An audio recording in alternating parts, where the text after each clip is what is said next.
Welcome, curious minds, to another deep dive. If you, like us, find yourselves utterly captivated by the sweeping sagas of historical dramas, drawn in by the intricate lives of legendary figures, then you are absolutely in the right place. Today, we're plunging headfirst into the tumultuous, often heartbreaking world of the Last Kingdom. That's right. But our mission isn't just to rehash battles or, political intrigue. No. Today, we're undertaking an in-depth exploration of Uhtred of Bebbanburg, specifically delving into the intricate web of his romantic relationships throughout the series, and maybe even some non-romantic bonds that felt just as impactful, wouldn't you say? Oh, absolutely. Indeed. We aim to dissect the profound and, let's be honest, often heartbreaking impact of Uhtred's entanglements on his character arc. Right. These partnerships, whether they were fleeting or long-lasting, tumultuous or tender, they didn't just add flavor to the narrative. They fundamentally shaped him into the warrior, the leader, and, well, ultimately the man he became. Yeah. They were catalysts for his growth, his suffering, and his triumphs. Really key. That's right. And to do this, we're taking a dual approach, blending sharp, critical analysis with the incredibly passionate insights from the fan community itself. Which is always fascinating. It really is. We've really scoured fervent discussions, forums, fan comments, you name it, to understand the emotional resonance and perceived significance of each of Uhtred's romantic connections. It's not just about who he was with, but why these relationships mattered so much to the audience and how they propelled his story forward in such compelling ways. Precisely. So as we embark on this journey, we're asking some core questions, really. In the eyes of the audience, who was Uhtred's best love interest and what makes him stand out? Good question. How did these diverse relationships contribute to his evolution, his periods of, well, immense suffering, let's face it, and his moments of triumph? And what underlying, perhaps even universal themes about love, loyalty, and loss emerge from the collective fate of his partners? It often highlights the brutal realities of their historical period, too. Okay, let's unpack this. Starting right at the beginning of Uhtred's journey, looking at his formative years and some of the more unconventional yet deeply impactful bonds that shaped him. Makes sense. We're kicking off with his very first significant romantic connection. Mildred. Uhtred's first wife. She's a fascinating character to begin with, primarily because their union wasn't born of love or even mutual attraction. Not at all. It was, at its core, a politically motivated marriage. King Alfred, in his shrewd and frankly calculated way, orchestrated this alliance. Right. He needed to tie Uhtred down somehow. Exactly. He saw Uhtred's formidable skills, but also his untamed pagan nature, and he wanted to tether Uhtred to Wessex, to his Christian ideals, and to give him a tangible, undeniable stake in the Saxon world. Mildred, through this marriage, became Uhtred's forced introduction, his initial, often reluctant integration into a Christian society that he frequently chafed against, yet was bound to by duty and land. And what's truly striking about Mildred, something the fans immediately picked up on and really resonated with, is a stark narrative distinction. It sets her apart from nearly every other major romantic partner Uhtred has. As one fan very astutely put it in a comment that really stuck with me, kind of dark, that all of them bar Mildred died. Wow. Yeah, that hits hard. That line really hit home because it's absolutely true. Mildred is the only one of his significant romantic partners who doesn't meet a tragic, violent, or otherwise heartbreaking end. It's quite unique in his story. This singular fact makes her relationship with Uhtred stand alone amidst just a litany of devastating losses. And this singular fact has profound immediate and long-term consequences for Uhtred's character and his psychological landscape. Her survival means that while their marriage eventually faded and their paths diverged into very different worlds. She chose the church, he chose the sword. Exactly. She choosing a life of devout Christian service, he continuing his warrior's path. He wasn't burdened by her death in the same way he was by others. That's that huge point. It is. He never had to experience the searing grief, the rage, or the quest for vengeance that so often followed the loss of other loved ones. This absence of a tragic demise for Mildred allowed their bond to mark him with a different kind of obligation. A lingering debt to her, perhaps, a sense of responsibility for her well-being, especially after he, maybe unwittingly, led her into financial ruin. Right, with the debt. Yes. It painted their bond as unique, a foundational relationship that, while eventually crumbling, didn't shatter in a catastrophic way. It provided a nuanced emotional space for Uhtred, one of quiet resignation and enduring, if distant, responsibility, rather than outright devastation. So how did this forced yet initially hopeful union, because they genuinely tried to make it work, at least at first, how did that influence his understanding of obligation and family?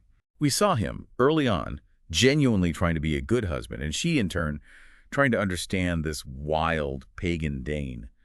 It was through Mildred that he truly engaged with the Christian world, even if reluctantly, and faced the realities of Saxon lordship. Yeah, their early interactions are quite telling, actually. Uhtred, despite his nature, attempted to fulfill his duties as a husband and lord. Remember, he even tried to build a Christian chapel for her. Which was huge for him. A monumental effort given his disdain for the Saxon god. And Mildred, for her part, she tried to bridge the gap, acknowledging his warrior spirit even as she yearned for him to embrace Christ. This period, brief as it was, introduced Uhtred to the concept of settled life, land management, and the intricate, often frustrating social hierarchies of Wessex. Yeah, the bureaucracy. Oh, definitely. Through her, he experienced the responsibilities of land ownership, the crushing weight of Alfred's expectations, and the burgeoning concept of a unified England. Her non-tragic end, from a narrative perspective, served a crucial purpose.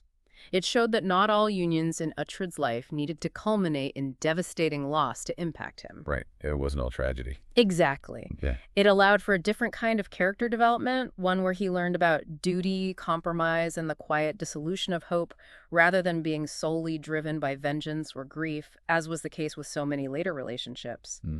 Her survival left a lingering sense of unfulfilled promise, perhaps, but not a gaping wound. It subtly anchored him to a different set of lessons, showing him that commitment could be a burden in itself, even without tragedy. It's a really unique trajectory, isn't it? Yeah. A partnership that begins with an arranged marriage, briefly flowers into something warmer, and then just quietly dissolves, leaving a lasting, albeit less dramatic mark. Precisely. Sort of symbolizes Uhtred's constant internal conflict between his Saxon heritage and Dane upbringing, never fully belonging to either, yet shaped by both. Well put. So from this traditional, if forced, marriage, we now shift to an unconventional yet profoundly impactful bond that, humorously, many fans consider a love interest of Uhtred's relationship with Leofric. Ah, Leofric. Yes, the bond with Leofric is explicitly platonic, a brotherhood forged in the crucible of countless battles and shared hardships. No question there. Absolutely. However, the fan community's fervent discussions often elevate it to a quasi-romantic status, and, for very good reason. I know exactly what you mean. It speaks volumes about the intensity and depth of their connection, a bond so powerful it transcended conventional labels. The humor surrounding their dynamic is a testament to how deeply viewers connected with their banter, their unwavering loyalty, and the sheer authenticity of their friendship. Absolutely. One fan comment perfectly encapsulates this, and it still makes me laugh every time I read it. It was short but sweet. The Arsenally loved Leofric so much he hallucinated about him when he overdosed on Viking MDMA. That comment, yes, it's brilliant. That line is brilliant, isn't it? It's hyperbolic, of course, but it perfectly signifies the profound, almost spiritual connection between Uhtred and Leofric. What does this Viking MDMA hallucination moment truly signify about their bond, beyond just the humor? Well, it signifies an almost unbreakable tether, I think, a connection so deeply ingrained in Uhtred's psyche that it surfaces even in his most vulnerable and altered states. Yeah. Leofric wasn't just a loyal companion or a fellow warrior, he was Uhtred's conscience, his sounding board, his steadfast brother in arms, and the source of much-needed levity.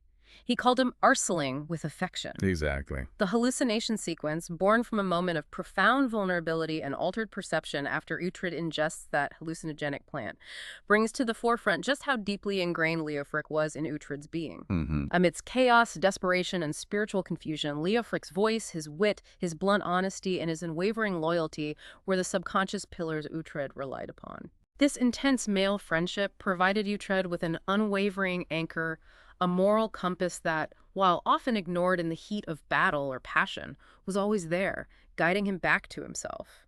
It demonstrated a love so deep it transcended conscious thought, existing on a primal level. So this strong platonic bond, in a narrative sense, it really does rival or even surpass some of Uhtred's romantic attachments in its impact, doesn't it? Oh, arguably, yes. When we talk about how relationships shape a protagonist, this one seems foundational. What does the audience's humorous framing of this relationship reveal about their appreciation for complex, non-romantic character dynamics in historical dramas? Because it's not just about who he sleeps with, right? It's about who truly sees him and challenges him in equal measure. It reveals a sophisticated understanding of character relationships among the viewership, I think. Viewers aren't just looking for traditional romance. They appreciate the multifaceted nature of human connection, recognizing that deep, transformative bonds can exist outside of sexual or romantic love. Yeah, totally. The humor associated with Leofric and Uhtred's bond indicates a recognition of its unique warmth, its vital role in Uhtred's emotional landscape, and its ability to provide much-needed levity amidst the grim realities of their world. Leofric's constant presence, his earthy pragmatism, his cynical humor, his unflinching honesty provided a vital counterpoint to Uhtred's often impulsive and arrogant nature. Definitely needed that. And crucially, his eventual absence after his death at the Battle of Ethandun, that profoundly influenced Uhtred's decision-making and emotional landscape for seasons to come. Oh, hugely. Leofric's death was one of Uhtred's first truly devastating and deeply personal losses, leaving a void that no other companion, no matter how loyal, could entirely fill. It forced Uhtred to mature, to rely more on his own counsel, but it also left him with a deep-seated loneliness, a missing piece that echoed through his subsequent relationships and struggles. Yeah. The absence of his Arslan was a constant reminder of the high cost of their brutal world. You can truly see that lingering impact of Leofric's loss. It was a foundational trauma, as you said. From this powerful, often comedic brotherhood, we now pivot to another defining, complex dynamic that provided constant narrative tension and relentless character development. The tumultuous yet undeniably profound relationship between Uhtred and King Alfred. Alfred, yes! This relationship is universally acknowledged by fans as one of Uhtred's most significant and arguably the most pivotal to the entire series. You think so? Pivotal? I really do. One fan boldly declared it the best love and hate relationships in the history of TV shows, and, it's hard to argue with that assessment. Okay. It is the quintessential antagonistic alliance, brimming with contradictions, mutual dependence, and a grudging respect that defined their shared destiny. Their bond was the very engine of the series' early narrative. It's truly wild to think about, but the fans even humorously likened this non-romantic relationship to a romantic interest. Comments like, I had to do a double take on Alfred amongst all the ladies, and then I was like, no, okay, that checks out. I remember seeing that one. Or the more direct, Alfred's demands were too often too much to handle for Uhtred, but he kept coming back. There's even the comedic extension. What I take away from this is Alfred and Gisela have something going on, highlighting how central and almost intertwined Alfred and Uhtred's destinies were, almost displacing others. It's funny, but it gets at something deep. What is this paradox, this humorous, almost romantic framing of their dynamic? Tell us about their bond. It tells us that their connection transcended conventional categories, be they purely political, platonic, or even adversarial. It wasn't romantic in the traditional sense, obviously, but it was deeply intimate, intensely personal, and emotionally charged in a way that mirrored romantic relationships and its complexity and push-pull nature. They were on and off again, literally the whole series, and it was beautiful, as another fan noted, referring to their cycles of conflict, separation, and reluctant reconciliation. So true. This inherent contradiction, mutual respect, and profound reliance, constantly battling differing ideologies, clashing personalities, political maneuvering served as the central engine for much of the series' plot and Uhtred's personal evolution. Okay. Alfred, the devout Christian king, saw Uhtred's pagan nature, his raw fighting prowess, his unwavering spirit as both a blessing and a curse for his vision of a unified Christian England. A necessary evil, almost. In some ways, yes. And Uhtred, the pagan warrior, saw Alfred as both a demanding, often frustrating overlord and the only man capable of achieving his ultimate goal of a Saxon kingdom, even if that meant subordinating his own desires. Right. Their dynamic was a masterclass in narrative tension, fueled by their opposing worldviews yet bound by a shared, vital objective, the forging of England. And the emotional impact of their last scene together is something fans consistently highlight as profoundly moving, with one fan saying, "It makes me cry every time." Oh, that scene, yes. Why does this non-romantic yet intensely personal connection resonate so deeply with the audience? What does it reveal about the various forms of love and loyalty explored in The Last Kingdom? Well, I think it speaks to the audience's deep appreciation for complex, nuanced relationships that defy simple categorization. The love between Alfred and Uhtred was an affectionate love, not in the usual sense, No. but it was a profound respect, a shared destiny, and a grudging admiration that bound them irrevocably.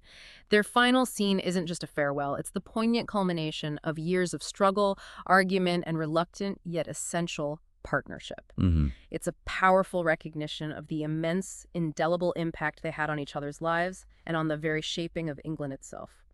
Alfred, on his deathbed, acknowledged Uhtred's loyalty and his crucial role, offering a measure of peace and a final understanding. That moment felt earned. Absolutely. Their bond highlights that loyalty isn't always born from affection or shared ideology, but often from shared purpose and necessity, even when personal feelings are fraught with irritation and anger. It showcased how two utterly different men, with fundamentally opposing worldviews, could be tied together by the fate of a nascent nation, constantly pushing each other, challenging each other, and ultimately relying on each other, often against their better judgment. It's a testament to how profoundly a shared vision, however reluctantly pursued, can forge an unbreakable bond. Their dynamic truly was the backbone of the series' early seasons, a masterclass in how to build a relationship that's both frustrating and deeply rewarding to watch. Definitely. It was a constant source of character growth for Uhtred, forcing him to navigate the complexities of duty versus desire. Mm-hmm. So from these complex, defining relationships, one a quietly dissolving duty, another a powerful comedic brotherhood, and a third a profound antagonistic alliance, we now pivot to Uhtred's more traditional romantic entanglements, Okay. starting with those that met particularly tragic ends or were deeply polarizing for the audience. And first up, we have Iseult, the captivating, compassionate healer. Iseult, yes, her character made a significant, albeit brief, impact on Uhtred and on the audience too, leaving an indelible mark. She really did.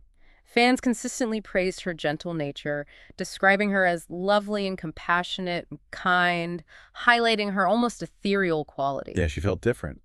They also often pointed to her exceptional chemistry with Uhtred, calling it best on-screen chemistry hands down. It was captivating. I'd agree with that. She represented a different kind of solace for Uhtred, a spiritual and emotional refuge amidst his violent world, a glimmer of peace he rarely found.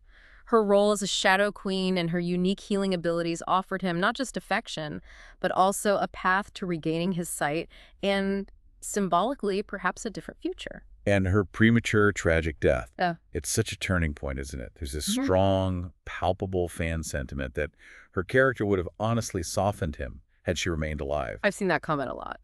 What does that suggestion tell us about the path Uhtred's character arc might have taken if she had survived?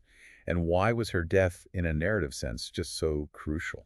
That sentiment suggests that Iseult offered Uhtred a genuine, unique chance at a different kind of life. One potentially less driven by vengeance, battle, perpetual suffering. Yeah, a quieter path. Maybe more by healing, inner peace, perhaps even spiritual understanding. Her gentle presence and profound spiritual wisdom had a calming effect on him. Her unique abilities briefly offered him a path to restoring his family's honor and vision. Right.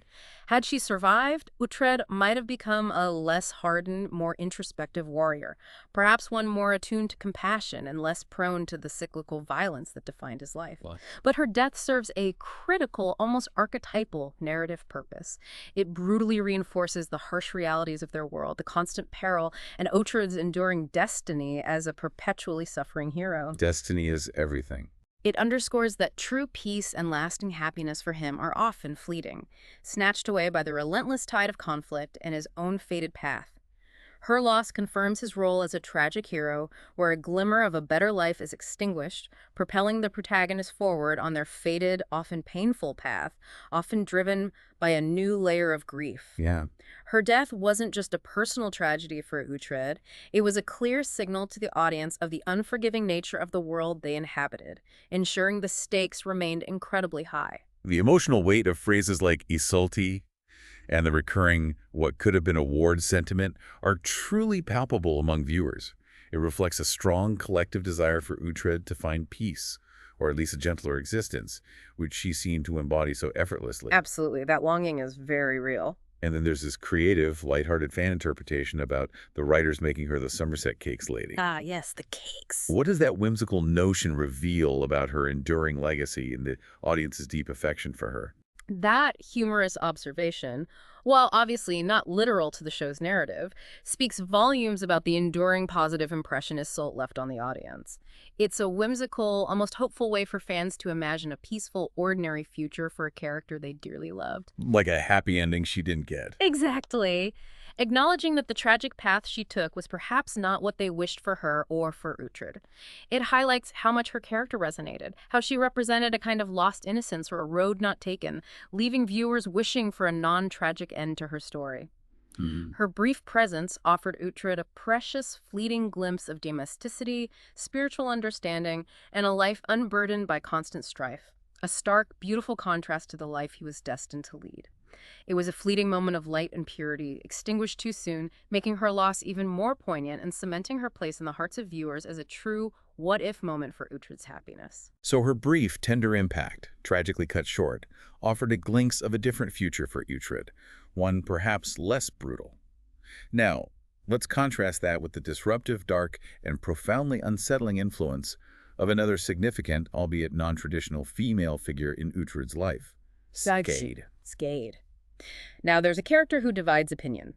She is a truly polarizing figure in the series, described by fans with terms ranging from the overtly negative, the crazy blonde witch, Yep, or that one. to a more nuanced, even appreciative, I liked Stade, alongside expressions of deep disdain, with many viewers even wishing Uhtred had killed her much sooner. A sentiment often reserved for deeply disliked characters like Brita in her later stages. Interesting comparison. Crucially, Skade was never a conventional romantic interest for Uhtred. Her connection to him was one of obsession, destiny, and profound torment. She was a force of nature, a pagan priestess whose power and enigmatic presence cast a dark shadow over Uhtred's journey. That's fascinating. She was clearly more of a curse than a companion, a spiritual antagonist almost. That's a good way to put it. How did her enigmatic nature and perceived magical abilities drive significant plot lines and force Uhtred to confront deeper moral and existential questions he hadn't fully grappled with before? Because she clearly had a profound, almost supernatural impact on his journey. Skade acted as a powerful, almost supernatural catalyst for Uhtred's descent into a form of dark obsession and spiritual torment. Her curse on him, and Uhtred's subsequent relentless quest to break it, drove a substantial portion of the narrative during her arc, pulling him into darker spiritual territories than he had previously explored. Right, the whole curse plotline. Exactly. She represented the untamed ancient pagan forces of the world, and her influence on Uhtred forced him to grapple with concepts of fate, destiny, and the supernatural in a much more direct, visceral, and personal way than ever before. He wasn't just fighting men or armies, he was battling a perceived supernatural affliction that directly impacted his life and sanity. This forced descent into a form of dark obsession and spiritual torment hardened him in ways few other conflicts did, making him question his own agency, his own choices, and the very nature of his destiny. Her presence dragged him into a spiritual battle that left him profoundly changed. The wide divergence in fan opinion regarding Skade is particularly telling. On one hand, you have those who found her purely irritating or evil.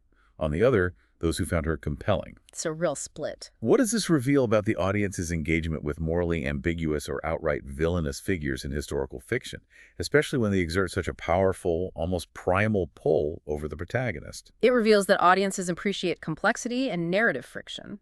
While many viewers dislike Skade for the pain and frustration she inflicted on Uhtred, both physically and psychologically. And there was a lot of it. Oh, yes. Others found her compelling precisely because she was ambiguous, powerful, and exerted such a profound, almost primal influence over him. She wasn't just a straightforward villain. She was an enigma, a force of nature that challenged Uhtred's resolve and forced him into ethically ambiguous and difficult choices. Right.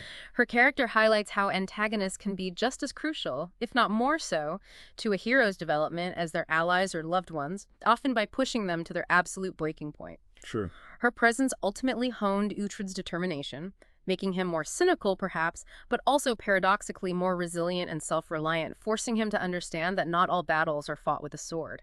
She served as a dark mirror, reflecting his own inner struggles and fears back at him, forcing him to confront uncomfortable truths about power, fate, and his own identity. She certainly left a memorable, if unsettling, mark, contributing to Uhtred's growth in a very different way than his other relationships.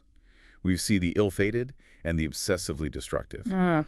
Now, let's move to two women who represent different ideals of partnership and power for Uhtred, starting with Gisela. Ah, Gisela. Overwhelmingly celebrated by fans as his true love and consistently voted the best for him overall across multiple comments. Gisela truly stands out in the eyes of the audience, and it's clear why she garners such overwhelming, almost unanimous positive sentiment. She is consistently described as Uhtred's equal, someone who matched his attitude and strength. That word equal comes up so much with her. It does, and it's a crucial distinction from earlier relationships.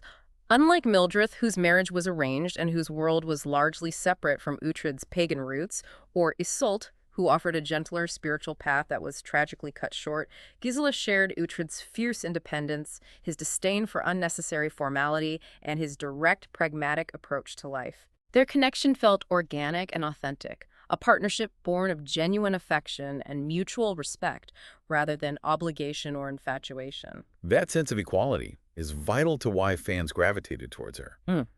How did their relationship provide Uhtred with such a rare sense of balance, mutual respect, and even intellectual partnership? Because it genuinely felt like a haven for him, didn't it? It really did. Even in a chaotic and dangerous world. It was a period of relative peace and contentment that he rarely experienced. Well, their relationship was built on a foundation of genuine understanding and shared purpose that Uhtred had never quite found before. Gisela was a Dane. Which helps. Right, which meant she instinctively understood his dual identity in a way many others couldn't. She didn't try to change him or mold him into something he wasn't. She accepted him for who he was, the pagan, the warrior, the loyal friend, the man driven by destiny. This acceptance allowed Uhtred to be more fully himself, to relax into a partnership where he wasn't constantly battling societal expectations or religious dogma. Yeah, he could just be. Exactly. Gisela was intelligent, strong-willed, and possessed a keen sense of personal agency. She wasn't afraid to challenge Uhtred, but always with respect and a shared goal, often providing shrewd counsel in his moments of doubt. True. Her presence provided him with a much-needed anchor and a period of relative stability and domesticity amidst his tumultuous life, allowing him to flourish as both a formidable warrior and, importantly, a family man, raising their children. She offered intellectual companionship, astute observations, and a grounding force that allowed Uhtred a precious taste of true happiness. What does this strong, almost unanimous fan consensus for Gisela signify about viewer preferences for healthy, empowering, and balanced relationships within the context of a gritty historical drama? It seems like audiences really crave that sense of genuine partnership, maybe reflecting modern ideals even. I think it speaks volumes about viewer preferences. While The Last Kingdom is replete with conflict, political machinations, tragic losses, viewers clearly value relationships that offer emotional honesty, mutual support, and a sense of shared purpose. Gisela wasn't a damsel in distress. She was a capable, intelligent woman who stood toe-to-toe with Uhtred, both in spirit and in practical matters. Yeah. Their agency and strength, combined with her unwavering loyalty and deep affection for him, created a dynamic that resonated profoundly with audiences. It demonstrates that even in a brutal historical setting, viewers look for relationships that portray genuine human connection and respect, offering a powerful counterpoint to the relentless violence and political machinations. That's a great point. Her character subverted the common historical drama trope, where female characters often serve only as plot devices or victims.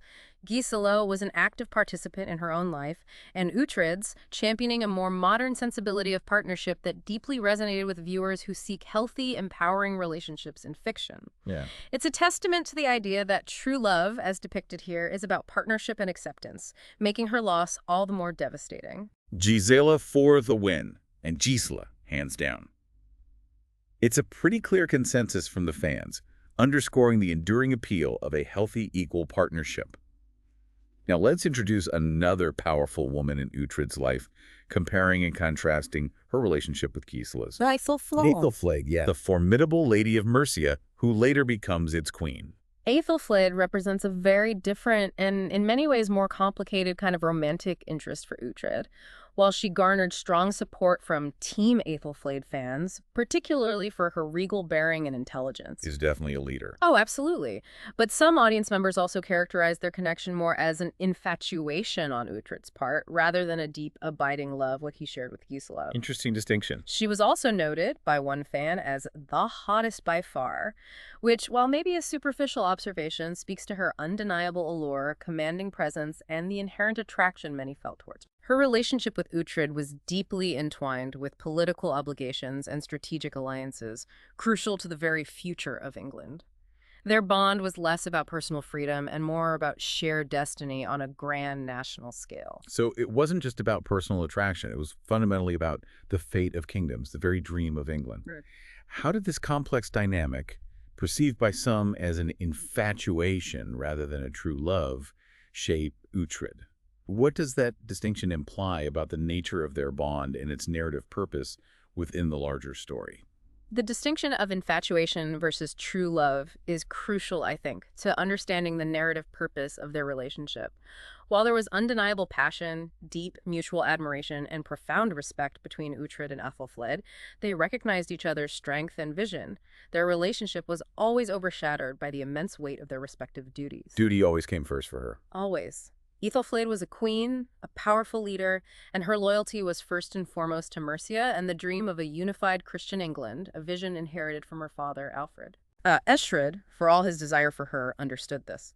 Their connection was often marked by a sense of duty, sacrifice, and a constant, often painful awareness that their personal desires had to yield to political necessity and the greater good. Yeah, that was tough to watch sometimes. It meant their romance, while intense and deeply felt, was also constrained, never quite reaching the free-spirited, unburdened equality and domesticity he found with Gisela. It highlighted Uhtred's willingness to make profound personal sacrifices for the greater good, even when it meant denying himself profound emotional fulfillment or choosing a path that brought him pain. Their relationship underscored the heavy price of duty in a brutal world. You mentioned comparing her portrayal with Gisela, one more serious and duty-bound, the other a more free-spirited equal. How did Uhtred's involvement with such a powerful royal figure test his loyalties and force him to balance his personal desire with overarching political necessity? And what about that intriguing fan comment referencing the actor's other roles, like "Until You Watch the Queen's Gambit"? The comparison to Gisela is stark, isn't it? It provides excellent narrative contrast. Gisela offered Uhtred a private world of mutual understanding and domestic bliss, a sanctuary from the political turmoil. Aethelflaed, by contrast, pulled him deeper into the political machinations of the royal court, into the very heart of the conflict for England. His loyalty to her wasn't just personal, it was also strategic, vital for Alfred's dream and ultimately for his own quest for Bebbanburg. Right, it served both goals. This forced him to constantly navigate the treacherous waters between personal desire and the needs of a burgeoning nation. His love for Aethelflaed meant making difficult, often heartbreaking choices, frequently putting her needs, and by extension England's, above his own immediate desires or even his lifelong quest for Bebbanburg. He became, in a way, her protector and enforcer, sacrificing his own wants for her reign. It really did. As for the fan comment about the actor's other roles, specifically referencing Millie Brady, who plays Aethelflaed, also appearing in The Queen's Gambit, or Emily Cox as Brita in Love Hate, it's a testament to the performer's skill and range. Absolutely, great actors. These comments highlight the audience's appreciation for the actor's craft, recognizing their ability to embody vastly different and complex characters. It implies that viewers, even while deeply engaging with the character of Aethelflaed and her serious demeanor, are also appreciating the actor's nuanced performance. Yeah. Perhaps recognizing the deliberate choices the show made to portray her as very serious and dour, given the immense responsibilities and burdens she carried as the Lady of Mercia. This allows the audience to see beyond the character's direct actions within the Last Kingdom narrative and appreciate the depth brought by the actor, knowing their wider capabilities. It's a testament to the show's thoughtful casting that even a single comment can open up a wider appreciation for the craft behind the characters. We've explored the significant romantic and non-romantic bonds of Uhtred's life that largely defined his earlier journey. Now let's move into the later bonds, some more understated, and finally to the overarching thematic resonance of loss and suffering that truly defines Uhtred's journey. And to do that, we absolutely have to start with Brita. Brita, oh boy. Their relationship is perhaps the most tragic, complex, and ultimately pivotal in Uhtred's entire saga. Has to be up there. It began as one of profound childhood companionship, shared identity, even hints of childhood sweethearts having grown up together as captives among the Danes. They were, in essence, siblings forged in the crucible of Viking raids, They knew each other better than anyone. learning to fight, survive, and even love side by side. Yet it tragically devolved over many seasons into deep, often violent animosity, becoming the most personal and painful rivalry Uhtred faced. Yeah. One fan poignantly remarked, Brida and young Ragnar was the most impactful, indicating her overall narrative significance to Uhtred, even beyond romance, as she was part of his chosen family from the very start. Her trajectory from ally to bitter foe is one of the show's most heartbreaking narrative threads. The intensity of their hatred and conflicting ideologies ultimately overshadowed any lingering affection, becoming a constant source of emotional trauma and motivation for Uhtred. It highlights the devastating consequences of diverging paths and unyielding loyalties, doesn't it? It's the ultimate betrayal of a shared past. Absolutely. Brida became the embodiment of Uhtred's personal tragedy and the ultimate agonizing cost of his divided loyalties.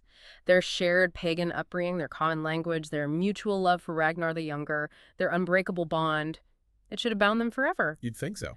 But Uhtred's pivotal decision to serve Alfred, to fight for Wessex, to eventually embrace aspects of the Saxon world, was a profound betrayal in Brida's eyes, one she could never, ever forgive. Never. This deep-seated resentment festered, transforming their bond into a brutal, intensely personal war.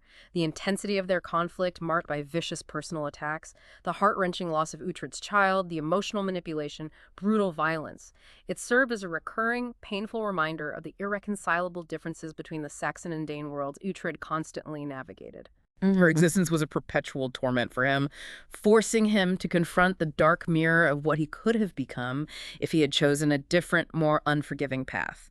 She was a constant living representation of his greatest failure, the inability to reconcile his two worlds, and the loss of his most intimate connection to his Dane identity. And there's a strong, almost visceral negative fan reaction towards Brida herself in her later years, with many comments like, Brida was worst for sure. He really should have killed her. Yeah, those comments are intense. What does that intense desire for Uhtred to have killed her reveal about audience reactions to unresolved, deeply painful conflict and characters who become so profoundly antagonistic after a shared history? It reveals a profound desire for narrative closure, I think, and a deep sense of frustration at the emotional pain she inflicted, not just on Uhtred, but also on themselves as viewers who were deeply invested in their initial pure bond. Yeah, you felt his pain. Exactly. The audience feels Uhtred's agony and, like him, yearns for an end to the torment, for a release from this perpetual cycle of hurt. Brida's character embodies the idea that some wounds, once inflicted, can never truly heal, and that even the deepest, most foundational bonds can be poisoned and irrevocably broken by ideology, resentment, and a relentless pursuit of vengeance. Her continued survival and animosity kept Uhtred's pain raw and exposed, emphasizing his portrayal as a man perpetually caught between worlds and loyalties, paying an immensely heavy personal cost for his journey to achieve his destiny. The audience's strong reaction signifies their deep empathy for Uhtred and their understanding of the immense burden Brida represented for him, a constant reminder of everything he had lost and the violence that defined his life. She was a reflection of his trauma, and viewers yearned for him to be free of it. It's a relationship that truly defines pain and the enduring cost of conflict. Now, shifting to a much quieter, almost understated note, we have Edith, Uhtred's later companion. Her presence is often acknowledged by a simple, supportive fan comment like Edith as Edith. Yes, the crossed fingers emoji. What does this brevity suggest about her perceived role by fans, and what kind of impact did she have? The Edith Thaw comment, though brief, speaks volumes precisely because of its simplicity, I think. It suggests that fans view her as a quiet, grounding influence, perhaps a symbol of the sense of stability and companionship Uhtred desperately needed after a lifetime of turmoil, drama, and devastating loss. Like a safe harbor, maybe? Sort of. She wasn't a grand love or a dramatic foil like some of the others. She was a steadfast presence, a source of comfort, unwavering loyalty, and practical support.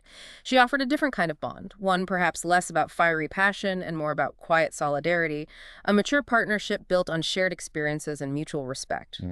She often served as a calming, empathetic presence, providing healing and solace without demanding the intense emotional gymnastics that other relationships required.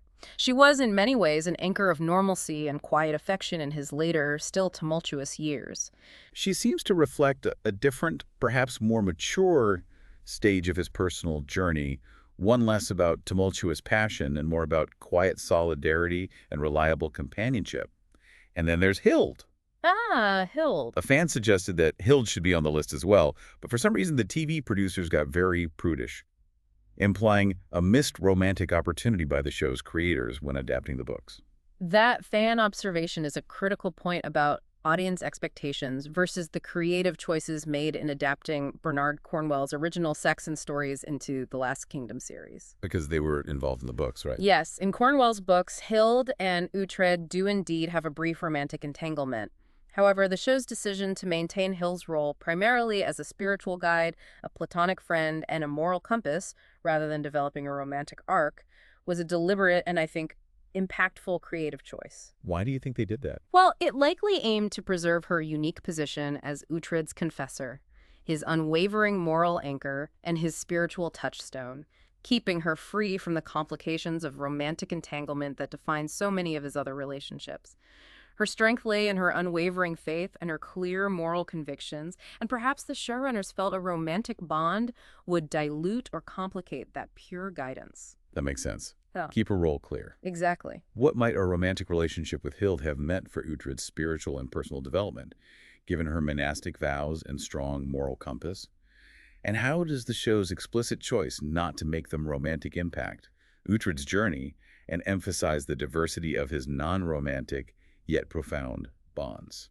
A romantic relationship with Hild would have profoundly altered Uhtred's spiritual journey, I believe. It would have introduced a different kind of internal conflict. Given her monastic vows, it would have presented him with a different set of moral and religious dilemmas, perhaps forcing him to confront his paganism and his often brutal nature in a more direct, intimate, and challenging way. Yeah, could have been interesting. It could have pushed him towards a spiritual conversion, perhaps, or maybe led to a tragic, irreconcilable split. By keeping their bond strictly platonic, the show allowed Hild to remain Uhtred's pure, unwavering moral guide, a constant reminder of compassion, Christian virtues, and ethical responsibility, without the complexities or potential compromises of a romantic bond. Okay. Her presence allowed Uhtred to consistently receive moral counsel from a source he deeply respected, a rare anchor of goodness in his violent world. This choice emphasizes the diversity of his non-romantic yet profoundly impactful bonds, highlighting that emotional depth, transformative influence, and unwavering loyalty aren't exclusive to romantic love. Sure. Hild's unwavering friendship, spiritual guidance, and quiet strength were, in their own way, just as essential to his character's development as any romantic relationship. She provided a safe harbor for his soul, a place where he could confess his sins and seek guidance without judgment. This brings us to a powerful and emotionally charged overarching theme that permeates Uhtred's entire life, the sheer volume of his losses and the pervasive suffering he endures. It's almost overwhelming when you think about it. It really is. There's a fan observation that truly encapsulates this, a raw outpouring of empathy.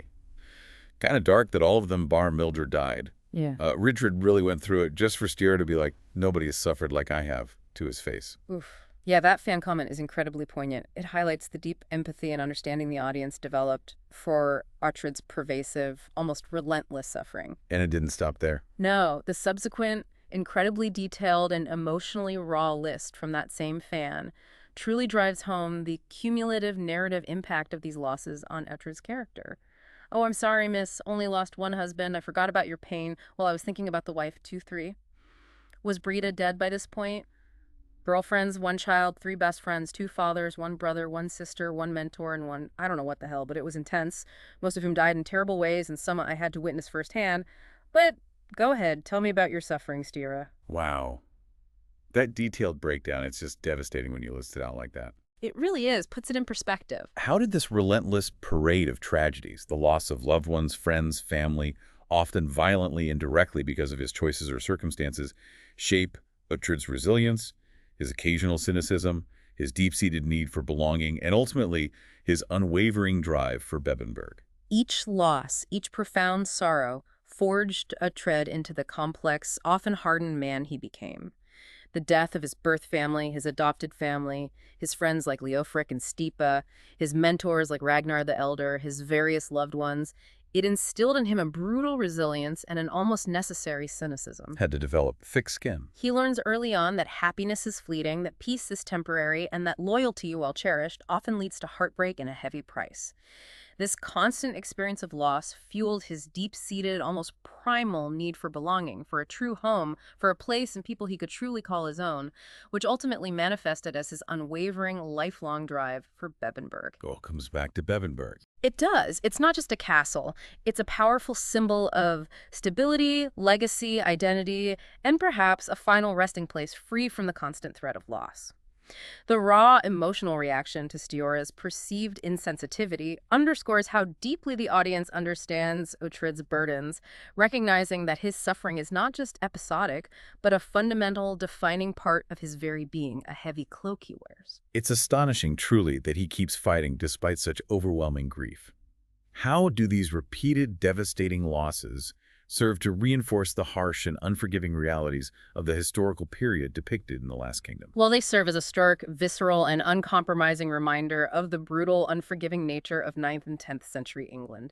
Life was precarious, loyalties were constantly tested, death was an ever-present, often violent companion. Sugarcoating here. Not at all. This isn't a sanitized historical drama. It portrays the grim reality of a nascent nation forged in blood and loss. And what does Uhtred's remarkable ability to continue fighting, leading, and indeed forming new bonds despite such overwhelming grief tell us about the depths of his character and his enduring spirit? It speaks to an almost superhuman resilience, a profound capacity for endurance. It tells us that despite the cynicism born from loss, a core part of him remains hopeful, always seeking connection, always striving for a sense of purpose and belonging, and fiercely loyal to his chosen few. His enduring spirit is not about a lack of pain, but an incredible ability to carry that immense pain, integrate it into his being, and still strive for his destiny. He is a testament to the human capacity for endurance in the face of overwhelming adversity, finding strength in his purpose, his identity, and his unbreakable will, even when almost everyone he loves is tragically taken from him. He's a survivor. He exemplifies a warrior spirit that goes beyond mere fighting, encompassing an emotional fortitude that is truly remarkable. So after all that, we can conclude this deep dive into Uhtred's relationships with some humorous yet incredibly insightful fan observations that bring us back to Uhtred's core identity and what truly remained with him. Okay. First, he loved no other like he loved Serpent's Breath, and she was the only one who stayed till the end. Serpent's Breath, yes. That comment, while lighthearted and perhaps ironic, cuts to the very essence of Uhtred of Bebbanburg. The metaphorical love for his sword, Serpent's Breath, is a powerful and enduring symbol. It's more than just a sword. Absolutely. This weapon is not just a tool of war. It is an extension of his warrior identity, his unwavering purpose, his ultimate destiny. It is the one constant, the one entity that truly stays till the end, through thick and thin, through every battle and every loss. It represents his fundamental, unchanging core as the Lord of War and his unyielding commitment to his path. It's a profound statement on where his ultimate loyalties and identity truly lie in the very act of being Uhtred the warrior. And then there's the truly insightful, slightly ironic, yet undeniably true observation that no one loved Uhtred more than Uhtred. Huh. Yes, that one too. What does that imply about his character, about his survival and success throughout this relentless journey, and perhaps even about the nature of heroism in such a brutal world? This observation, while humorous, is deeply insightful and perhaps the most accurate summation of Uhtred's defining characteristic. It doesn't necessarily imply arrogance in a negative sense. Not exactly selfishness. No, but rather a strong, perhaps even necessary sense of self-preservation, a healthy ego, and an ultimate unwavering loyalty to his own path and convictions.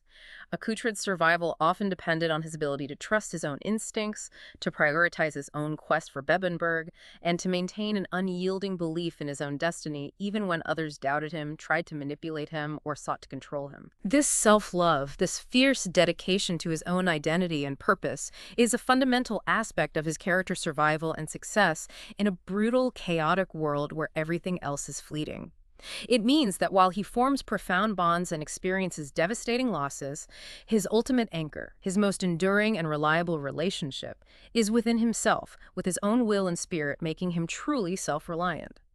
It provides a fitting, slightly ironic, yet profoundly true conclusion to the discussion of his romantic entanglements by reminding us that the deepest, most enduring relationship for Uhtred is, in many ways, with himself and his singular, unyielding destiny. What an incredible journey we've taken through Uhtred's emotional landscape.